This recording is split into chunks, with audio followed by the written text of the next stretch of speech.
और द्वारिका को समुद्र डुबा लिया और अर्जुन द्वारिका से फिर हस्तिनापुर आए। तो श्री अर्जुन सारा बात बताए, बोले भैया जो कृष्ण के कारण हम महाभारत युद्ध जीते थे, जिसके कारण हमको द्रौपदी मिली, वो कृष्ण परम धाम चले गए। तो वहां पर कुंती माता जब ये बात को सुना कि कृष्ण परम धाम चले गए, तो कुंती माता वहीं पर गिर गई। कुंती का मृत्यु उसी जगह में हुआ। श्री युधिष्ठिर महाराज परीक्षित को, जो अभिमन्यु का पुत्र परीक्षित, उसको हस्तिनापुर माने दिल्ली का राजा बनाए, भारत का राजा बनाए। उसके बाद में युधिष्ठिर महाराज हिमालय की यात्रा की। उनके पीछे पीछे भीम, अर्जुन, नकुल, सहदेव और द्रौपदी भी ये दिल्ली से हरिद्वार, ऋषिकेश, देवप्रयाग, रुद्रप्रयाग देकर के बद्रीनाथ में पहुंचे। बद्रीनाथ से 3 किलोमीटर दूर पर सरस्वती नदी को पार करके पांडव लोग गए थे। द्रौपदी का घुटना में, कमर में दर्द हुआ, द्रौपदी वहीं पर गिर गई और द्रौपदी का मृत्यु उसी जगह में हुआ। वहां से 2 किलोमीटर आगे वसुधारा है, वहां पर सहदेव जी गिरे, सहदेव का मृत्यु वहां पर हुआ।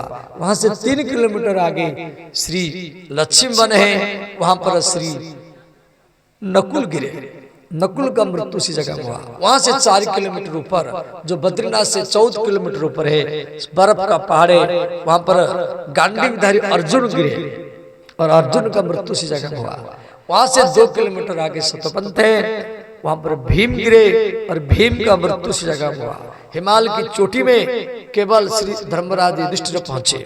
उनके साथ में कोई कुत्ता भी जा रहा था। देवराज इंद्र इनका स्वागत करने के लिए आया, तो इंद्र ने कहा आप कुत्ता को लेकर के आ नहीं सकते। युधिष्ठिर महाराज बोले ये कुत्ता यदि नहीं जाएगा तो हम भी नहीं जाएंगे। तो उसी कुत्ता से धर्मदेव प्रकट हो गए। बोले श्री धर्मदेव भगवान की जय।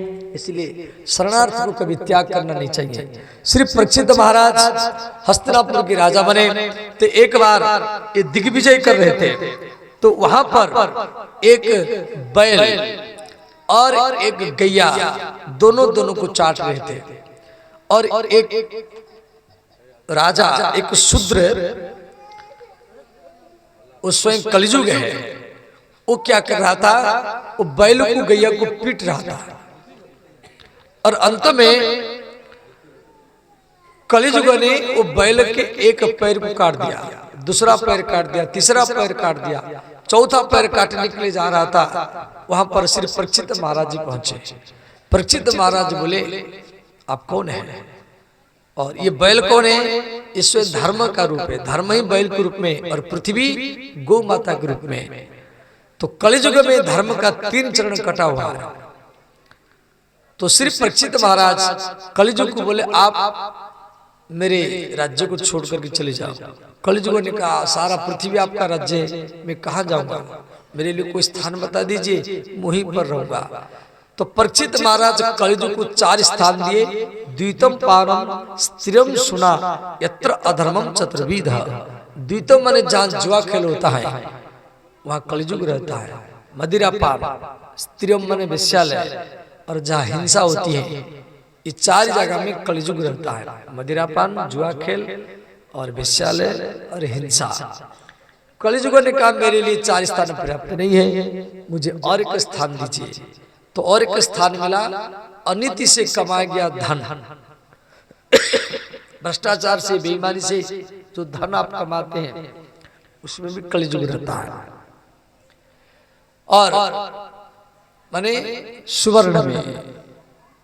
तो इसलिए सोना पहनने वाले हरदम ये देखना चाहिए, जो नीति से कमाया हुआ धन में सोना पहनना चाहिए। अनिति से कमाया गया धन में सोना कभी भी पहनना नहीं चाहिए, उसमें कलिजुग रहता है। तो जुआ खेल, मदिरापान, वेश्यालय, हिंसा और अनिति से कमाया गया सोना, ये 5 स्थान कलिजुग को मिला। तो परीक्षित महाराज हस्तिनापुर में आए, तो उनके घर में तो सोने के मुकुट था। वो मुकुट था जरासंध का। जरासंध जो है वो पाटना का राजा है। भीम से जब जरासंध को राजगीर में मारे, तो उसके मुकुट को लेकर हस्तिनापुर में महाराज युधिष्ठिर को दिए थे। युधिष्ठिर महाराज तो चले गए और वो मुकुट रखा हुआ था। वो मुकुट को परीक्षित महाराज जी पहन लिए, उनका बुद्धि पलट गया, इनके अंदर में हिंसा वृत्ति आ गई और वो धनुष बाण लेकर के जंगल में बहुत पशु पक्षियों को मारे भूख और प्यास में पीड़ित होकर के शमीक मुनि का आश्रम आए। शमीक मुनि उस समय ध्यान में थे, उस समय वहां के सर्प को घूम रहा था। तो परीक्षित महाराज जी सर्प को मार करके शमीक मुनि की गला में लटका दिए। ये देखो मैं राजा हूं, इसके आश्रम में आया हूं, कम से कम जल पिलाना चाहिए। ये आंख बंद करके बैठा है, ये ढोंगी, ये पाखंडी, गाली दिए। क्यों? ये सोना का ये प्रभाव था, क्यों अनिति से कमा गया सोना था, कलिजुग उसमें सवार था। महाराज परीक्षित चले गए। इधर श्रृंगी ऋषि, ये शमीक मुनि के पुत्र का नाम है श्रृंगी ऋषि। जब श्रृंगी ऋषि को मालूम पड़ा तो श्रृंगी ऋषि अभिशाप दिए, इति लंघित मर्यादा तक्षक सप्तम हनि दंक्षति सकुलांगारः। जो मेरे पिता के गला में सर्प को लटकाया है तो 7 दिन के अंदर में उसको तक्षक नाम का सर्प दंशन करे। तो श्रृंगी मुनि, इनके सिर पर 2 सिंह था। तो श्रृंगी मुनि आकर के रोने लगे। शमीक मुनि का समाधि टूटा। शमीक मुनि बोले, बेटा क्यों रो रहे? श्रृंगी मुनि का पिताजी परीक्षित महाराज सर्प को लटका के चले गए, मैं अभिशाप दिया हूं, 7 दिन में उनका मृत्यु होगा। तो शमीक मुनि बोले, बेटा आप गलत क्या है, आप जाकर के राजा को बात बताओ कि राजा जो होता है भगवान का रूप होता है, और वो भी पांडवों के वंशज है। राजा नहीं रहेगा तो समाज में चोर, गुंडे, लफंगों का प्रभाव बढ़ेगा। तो श्री श्रृंगी मुनि आकर के सारा बात बताए। महाराज परीक्षित 35 वर्ष उम्र में राजगद्दी छोड़ दिए। अपने पुत्र जन्मेजय को, उनके पुत्र जन्मेजय जो 11 वर्ष का था, उसको हस्तिनापुर के राजा बनाए। और श्री परीक्षित महाराज गंगा के किनारे में जाकर के पहुंचे। तो वहां पर जितना सब ऋषि मुनि थे उन सबको मालूम पड़ा। सब ऋषि मुनि वहां पर पहुंचे। सब कह रहे सत्संग करो, कोई कह रहा है यज्ञ करो, कोई कह रहा है हवन करो, कोई कह रहा है हम आपको बचाएंगे, तक्षक नाग क्या करेगा, हमारे पास ऐसा मंत्र है, जड़ी बूटी है। कोई कह रहा है इनकी जन्म कुंडल में लिखा गया है जे तक्षक नाग काटने पर इनका मृत्यु होगा, आप कैसे बचाएंगे। आपस में तर्क वितर्क हो रहा है।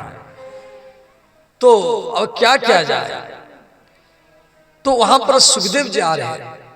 सुखदेव जी ये 16 वर्ष के हो चुके हैं। तत्रा भगवत भगवान व्यास पुत्र यदृच्छया गाम अटमान अनपेक्षः अलक्ष्य लिंगो निरावतृष्टो वृतस्य बाले अवधूत वेशः। सुखदेव जी शरीर में कोई कपड़ा नहीं है और परमहंस है, श्यामला वर्ण है, घुंघरारी केश है। जब सुखदेव जी वहां पर पहुंचे तो सुखदेव जी को देख करके सब खड़े हो गए, बोले सुखदेव भगवान की जय, श्री व्यास नंदन भगवान की जय। तो श्री परीक्षित महाराज आकर के सुखदेव जी के चरण में प्रणाम किए और प्रश्न किए। श्री परीक्षितोवाच अतः पृच्छामि संसिदं योगिनां परम गुरु पुरुषस्येत कार्य म्रियमानस सर्वतः। इति श्रीमद्भागवते परमहंस संहितायां प्रथम स्कंदे 19 अध्याय समाप्तः। अथो द्वितीय स्कंदः प्रथम अध्याय। ओम परमात्मने नमः। श्री शुकोवाच वर्यान एषते प्रश्नं कृतं लोकहितं नृपः आत्मवित् समता पुंसा श्रुतव्यादिषु यह परम। सुखदेव जी कथा सुना रहे हैं, ध्यान देना। सुखदेव जी यहाँ पर परीक्षित को कह रहे हैं, परीक्षित वर्यान एषते प्रश्नं, यहीं से भागवत का उत्पत्ति हुआ। अब भागवत के प्रथम स्कंद में 19 अध्याय की कथा आप लोग सुन चुके हैं, परंतु शुकोवाच नहीं है। सुखदेव जी परीक्षित को सृष्टि प्रकरण आदि आदि प्रकरण सब सुनाए और उसके बाद में पुराण का लक्षण के बारे में। और इस प्रकार अब हमको वामन भगवान तक कथा को आज कैसे लेना है, ध्यान देना। श्री सुखदेव जी कह रहे राजन दुर्वासा ऋषि, दुर्वासा का नाम आप सुने हैं। दुर्वासा ऋषि ये दूब घास खाते थे, रोटी सब्जी नहीं पाते थे, घास खा करके रहते थे। इसलिए इनका नाम पड़ा दुर्वासा। एक बार दुर्वासा ऋषि वैकुंठ में पहुंचे तो नारायण भगवान के गला में जो माला था तो नारायण भगवान दुर्वासा जी के गला में डाल दिए। देखो, भोग और प्रसाद में अंतर है। हम जो भागवत में देते हैं, मंदिर में देते हैं, उसका नाम है भोग। वो चिनोरी हो, लड्डू हो, या हलवा हो, केला हो, जो कुछ हो, उसमें आपका भाव छुपा हुआ रहता है, इसलिए उसका नाम पड़ा भोग। और मंदिर से जो हमको मिलता है, भागवत से जो हमको मिलता है, उसका नाम है प्रसाद। प्रसाद नाम क्यों पड़ा? उसमें भगवान का प्यार छुपा हुआ है। देखो, प्रसाद कभी अकेला खाना नहीं चाहिए, उसको बांट कर खाना चाहिए। प्रसाद को जितना बांटेंगे इतना आपका धन बढ़ेगा। प्रसाद को कोई सोचेगा मंदिर में भोग लगा, मैं अकेला ही खाऊंगा, किसको नहीं दूंगा, छुप करके खाऊंगा, वो व्यक्ति दरिद्र बनेगा। और जो प्रसाद को बांट कर खाता है उसका धन तेजी से बढ़ता है। प्रसाद उसको ज्यादा मिला, मुझे कम मिला, ऐसा भी सोचना नहीं चाहिए। प्रसाद जितना कम होगा ऐसा इतना ज्यादा फायदा है। आपको प्रसाद मिला, पति को दो, पत्नी को दो, बच्चों को दो, अड़ोसी पड़ोसी को दो, जितना आप उसको बांटेंगे इतना भगवान का कृपा आपको मिलता जाएगा। तो भगवान नारायण प्रसादी माला कौन दुर्वासा जी के गला में डाल दिए। दुर्वासा जी माला को पहन करके वैकुंठ से पृथ्वी पर आ रहे हैं। रास्ता में इंद्र मिले, इंद्र के गला में डाल दिए। इंद्र ने क्या किया, वो माला को ऐरावत हाथी के सूंड में डाल दिया और ऐरावत हाथी उसको कुचल दिया। ऐरावत हाथी सफेद हाथी है, इसकी 4 दांत है। तो दुर्वासा ऋषि इंद्र को अभिशाप दिए, ये तुझे अहंकार है, भगवान के माला का अपमान किया। इसलिए कोई भी आपको भगवान का माला पहराए तुरंत निकालना नहीं है, थोड़ी देर पहनना चाहिए, समझ गए? तुरंत निकालेंगे तो माला आपको हानि कर लेगा। और यही इंद्र को किया। इंद्र क्या किया, तुरंत निकाल करके ऐरावत हाथी के सूंड में डाल दिया, वो कुचल दिया। दुर्वासा ऋषि इंद्र को अभिशाप दे दिए, श्रीहीन हो जाओ, संपत्तिहीन हो जाओ। तो देवलोक का संपत्ति जाकर के समुद्र में गिरा, वो देवता लोग श्रीहीन हो गए। ब्रह्मा जी के पास गए, ब्रह्मा जी बोले आप राक्षसों के साथ मित्रता करके समुद्र मंथन का तैयारी करो। अब समुद्र मंथन में मंदार पर्वत को मथानी बनाए जो देवघर के रास्ता में है, और बासुकीनाथ जो झारखंड में है उसको रस्सी बनाए।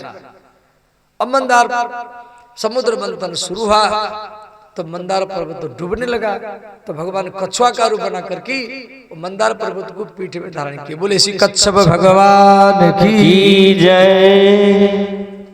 समुद्र मंथन का उद्देश्य था अमृत प्राप्त करने के लिए, परंतु पहले विष प्रकट हो गया, जहर प्रकट हो गया। कोई भी अच्छा काम करो पहले निंदा होगा, बुराई होगा। कोई भी अच्छा काम करो, निंदा बुराई को सुन करके काम को रोकना नहीं है। तो पहले जहर प्रकट हो गया, विष, सब घबरा गए। अब विष को कौन लेगा? तो भगवान महादेव विष को स्वीकार किए। वो पीते समय में उनके अंगुलियों की छेद में जमीन पर गिरा, उसको सर्प बिच्छू वगैरह पी लिए। भगवान महादेव विष को पान तो किए, पेट में नहीं लाए, गला में धारण किए। गला नीला पड़ गया तो नाम पड़ा नीलकंठ। बोले नीलकंठेश्वर भगवान की जय। फिर समुद्र मंथन हुआ, कामधेनु गैया प्रकट हुई, उसको ऋषि लोग को लिए, उच्चैश्रवा घोड़ा उसको महाराज बलि लिए, ऐरावत हाथी इंद्र लिए, कस्तुभ मणि पद्मराग मणि भगवान विष्णु लिए, अप्सरा कल्पवृक्ष वो देवलोक में चले गए, चंद्रमा आकाश में चले गए। अब फिर समुद्र मंथन हुआ, समुद्र से बारुणी मदिरा प्रकट हुआ, बारुणी मदिरा उसको राक्षस लोग लिए। फिर समुद्र मंथन हुआ, समुद्र से एक देवी प्रकट हुई, उसके नाम है दरिद्रा। अब दरिद्रा कौन लेगा? सब बोले हम नहीं लेंगे, हम नहीं लेंगे, हम नहीं लेंगे। अभी दिवाली में बोलते दरिद्रा बाहर लक्ष्मी भीतर, और दरिद्र की कथा भागवत में है। क्यों? उसको सब बोले हम नहीं लेंगे, इसको बाहर हटाओ यहां से। ये दरिद्र कौन है? ये लक्ष्मी की बड़ी बहन है। पहले दरिद्र का जन्म हुआ था, अब दरिद्र उदास हो गए, मुझे कोई स्वीकार नहीं कर रहा है। तो उस समय उद्दालक मुनि आए। उद्दालक मुनि बोले हम लेंगे। तो दरिद्रा उद्दालक मुनि की पत्नी बनी। उद्दालक मुनि का आश्रम ये अयोध्या में है। वहां भी हम 2 बार भागवत कथा किए हैं अयोध्या में। तो उद्दालक मुनि के कन्या है सुजाता, जो दरिद्र की गर्भ से जन्म लिया था। उसका विवाह और कोहल ऋषि के साथ हुआ भागलपुर में। और उसकी पुत्र हुई अष्टावक्र मुनि, जो राजा जनक जी के गुरु कहलाए। तो ध्यान देना। फिर समुद्र मंथन हुआ, समुद्र से लक्ष्मी प्रकट हो गई। बोलिए श्री लक्ष्मी महारानी की जय। तो लक्ष्मी का प्राकट्य दिवाली के ठीक संध्या को हुआ। इसलिए सब घर घर में दिवाली के दिन शाम को लक्ष्मी गणेश का पूजा करते हैं। लक्ष्मी का प्रकट्य हुआ और गणेश जी का पूजा क्यों करते हैं? ना कोई भी देवी देवता का पूजा करो तो पहले गणेश जी का पूजा करना पड़ेगा। तो इसीलिए लक्ष्मी गणेश का पूजा घर घर में उस दिन होता है। और तो सब अपना अपना घर को रोली मूली चावल से सजाते हैं।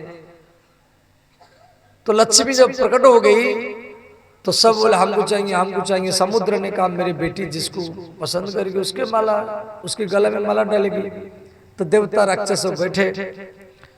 तो लक्ष्मी माला लेकर के पहले देवताओं के पास गई। वो देवता को पसंद नहीं किया, इनमें ज्यादा भोग शक्ति है। राक्षसों के पंक्ति में गई, राक्षस लड़ते रहते, उनको पसंद नहीं किया। और ज्ञानियों की पंक्ति में गई, इसमें आसक्ति है, जटाधारी, इनमें क्रोध है। भगवान महादेव भी बैठे थे।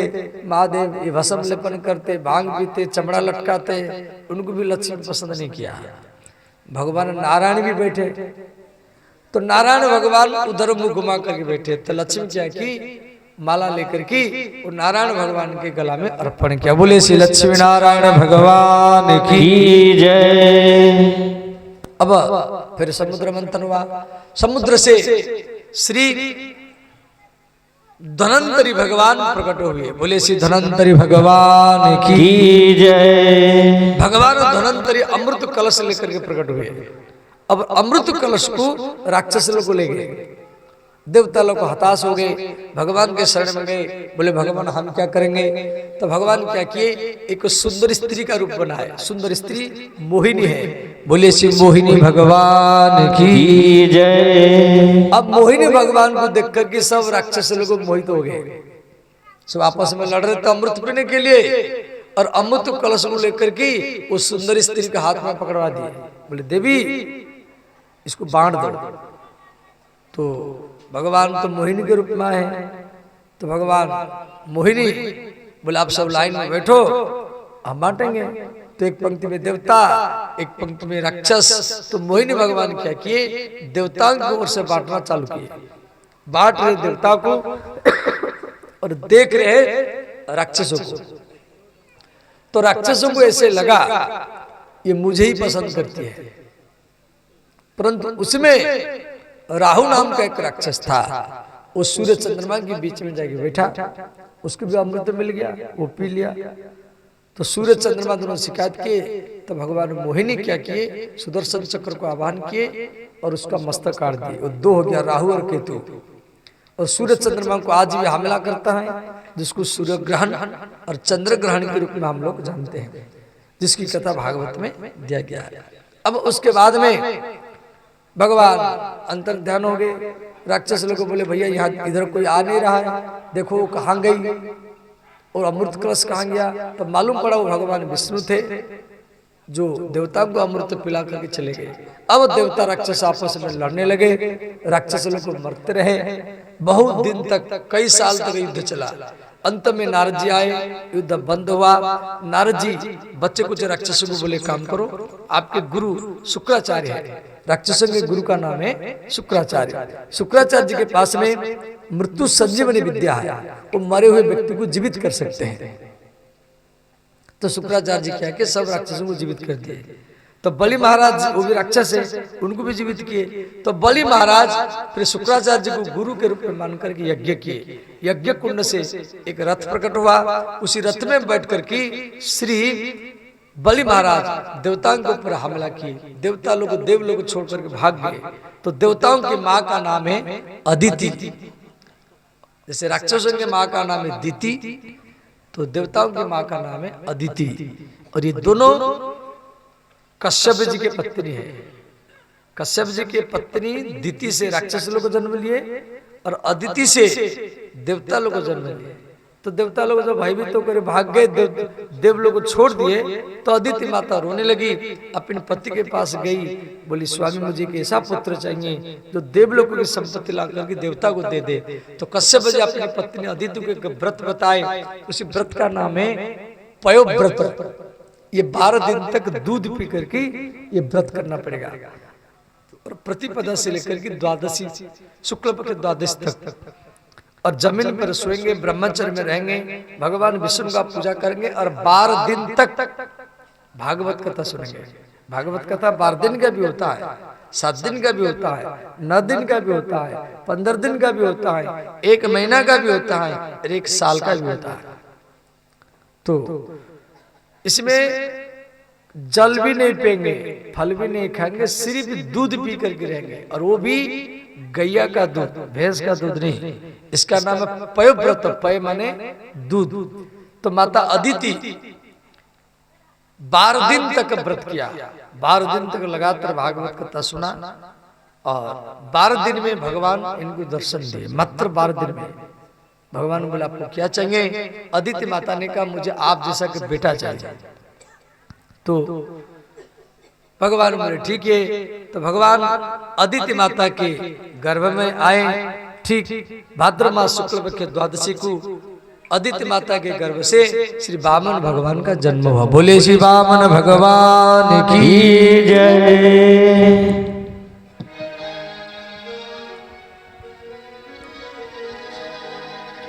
ओ मंगलम गुरुपाद मंगलम, ओ मंगलम गुरुपाद मंगलम, ओ मंगलम गुरुपाद मंगलम, ओ मंगलम गुरुपाद मंगलम, ओ मंगलम गुरुपाद मंगलम, ओ मंगलम गुरुपाद मंगलम, ओ मंगलम गुरुपाद मंगलम, ओ मंगलम गुरुपाद मंगलम। सब दोनों हाथ ऊपर उठाए। ओ मंगलम गुरुपाद मंगलम, ओ मंगलम गुरुपाद मंगलम। सब भाव से गाइए, दोनों हाथ उठा कर गाइए।